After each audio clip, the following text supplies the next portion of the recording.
One thing about the NBA is they're always looking to implement something to make the quality of basketball better. For instance, they have to play in the in-season tournament, and they're just looking to add something different every time. But one thing we haven't seen in a long time is an expansion team. The last expansion team that was added was the 2004 Charlotte Bobcats, and honestly, that was 20 years ago. So today we're going to be adding the Seattle Sonics. But not only that, we're going to be adding 5 other NBA teams as well, and this will be user controlled, so this will be an online MyNBA. Now, being an expansion team, you're always bound to have a very bad first season because either A, you're getting players that were stuck in free agency, or you're getting players out at the bottom of a roster and not getting no PT whatsoever. We do have some pretty big names here: Killian Hayes, Scottie Pippen Jr., this random black dude right here, forgot his name. I'm going to remember it one moment. Also, we got Blake Griffin and Diallo. Now, first season was pretty bad, honestly. It kind of was like understanding what can we do as an expansion team, what moves can we make, getting draft picks, this, that, and the third. But for the most part, we weren't really able to make any moves during the season. Really just wait till the offseason. Going into the season, we were 16-66, which was the 16th seed.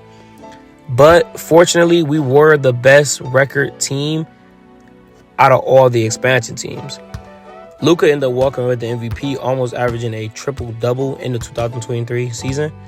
Victor Wembanyama ended up walking with Rookie of the Year and Defensive Player of the Year, which is like kind of broken at this point. Jalen Johnson gets Most Improved Player, and finally, Amin Thompson will get Sixth Man of the Year, which I kind of feel like these are all valid accolades as well. I don't know, you tell me. The Dallas Mavericks was able to walk away with the NBA Finals championship. And honestly, do you feel like this could happen realistically? They end up going against the Boston Celtics, which I feel like Boston could win it.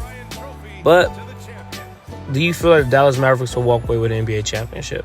By the time I upload this video, they should be 2-2 against the Los Angeles Clippers.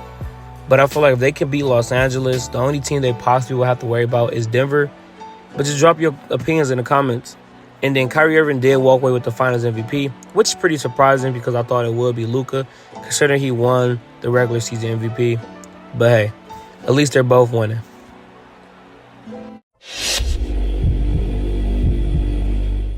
Going into the offseason, we were able to pick up some big names. We did end up trading James Harden for Zach LaVine. Now, the only reason I did make that trade, because it does sound pretty crazy, is because, honestly, I felt like James Harden is a pretty older dude. And we're looking for players that we can grow with. James Harden was 35 at the time. And when we traded him, we were 19-22, which is not a bad record, way better than last year. But we already knew that we weren't going to be winning any championships in our second season. We did get a rookie. His name is Tajane Salam. Do not believe I'm pronouncing that right, but he's averaging a decent amount of points for us. And this is what our roster looking like. Nothing too crazy, but going into our second season as a franchise, I feel like it's definitely a start. And we can definitely get better going forward. But that's kind of it for the season. Going into the postseason, Luka ended up getting back-to-back MVP. Alexander Sark gets Rookie of the Year. Sixth Man of the Year goes to Van Vliet. And then Defensive Player of the Year goes to Victor Wembanyama once again. And Most Improved Player goes to James Wiseman. Now, James Wiseman is on one of the expansion teams, and the guy controlling the expansion team called out that James Wiseman would get Most Improved Player. So that is pretty crazy how he ended up getting the accolade as well. But James Wiseman was balling out for him, without a doubt.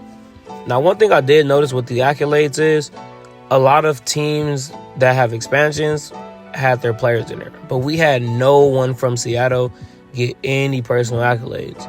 And honestly, I'm not too worried about it, but I definitely want the guys to see individually to help the team succeed as well. But that's definitely something we got to work on. And honestly, we're just going to take our time with it. Like I said, it's our second season in the franchise, so we're not really going too crazy. This is what the bracket's looking like, and not a lot of user teams made it. I actually think only one user team made it, which is the Charlotte Hornets. Understandable, though. Like I said, we're all new franchises. But we're going to see who win the championship.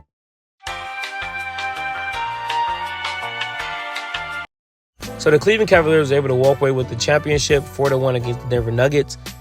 And that seems kind of realistic to me. Looking at the bracket, it looks real.